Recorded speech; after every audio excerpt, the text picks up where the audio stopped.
De l'action, du mystère et beaucoup de méchants, voici les 3 choses à retenir de la nouvelle bande-annonce de Spider-Man No Way Home. Aimez-les-moi tout ce bazar. Numéro 1, des méchants. Beaucoup de méchants.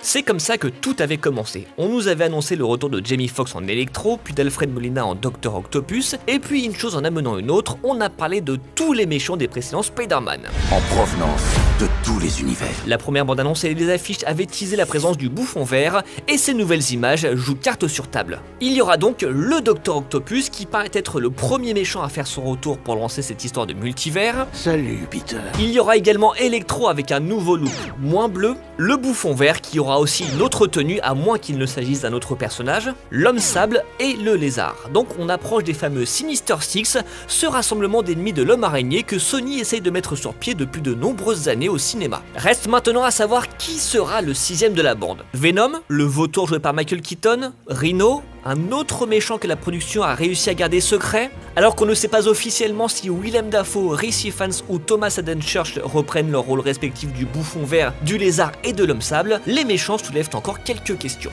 Numéro 2, une histoire qui se précise. Un peu.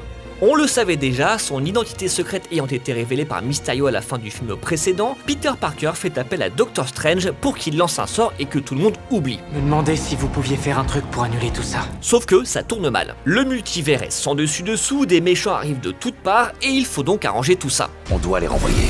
Alors que Peter Parker devra déterminer ce qui fait de lui un héros en faisant des choix, Spider-Man No Way Home va peut-être également se pencher sur le statut des méchants, ce qui peut donner une réflexion intéressante, un peu comme lorsque le film d'animation Spider-Man New Generation évoquait l'essence du personnage de Spider-Man à travers ses différentes incarnations. Bon, sinon, cette bande-annonce confirme également le rôle un peu trouble de Doctor Strange. Il sera là pour nous expliquer les règles du jeu du multivers, certes, mais est-ce qu'il ne cache pas quelque chose? Je suis désolé. Sans aller jusqu'à dire que ce sera lui le 6ème méchant, mais peut-être que le film nous réserve une surprise de taille quant à son rôle dans l'intrigue. Et cette surprise pourrait même avoir une incidence sur toute la phase 4 du Marvel Cinematic Universe, surtout que le film suivant s'intitule Doctor Strange in the Multiverse of Madness. Numéro 3, un seul Spider-Man.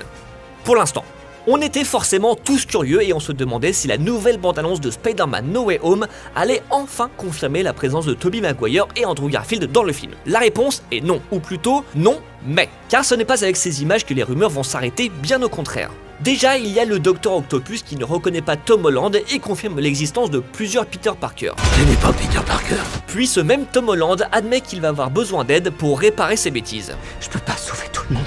On a aussi la toute dernière scène, juste après le titre, dans laquelle il est question de personnages qui arrivent. Ça y est, ils arrivent. Et forcément, on a tous une petite idée de leur identité. On peut même se demander s'ils n'ont pas été effacés numériquement de cette image, car les méchants n'ont pas tous l'air de viser le seul Tom Holland. Une technique à laquelle Marvel nous a d'ailleurs habitués en effaçant par exemple Spider-Man sur des bandes annonces de Civil War ou en créant de toutes pièces une scène qui n'est finalement pas dans Infinity War. On s'attend donc à tout, et notamment à ce que la main qui tente de sauver Zendaya à la fin ne soit pas celle de Tom Holland, mais d'Andrew Garfield. Car la scène rappelle évidemment celle de la mort de Gwen Stacy dans The Amazing Spider-Man 2, et ce serait, pour Andrew Garfield, une belle manière de se racheter de son échec. Bref, dites-nous ce que vous inspire ces images qui nous en révèlent un peu plus mais qui laissent encore quelques zones d'ombre à moins d'un mois de la sortie. Voilà, c'est tout pour aujourd'hui, on se retrouve très vite pour d'autres infos liées au cinéma et à la pop culture, et en attendant n'oubliez pas que pour Spider-Man, un grand pouvoir implique de grandes responsabilités et beaucoup de méchants à affronter.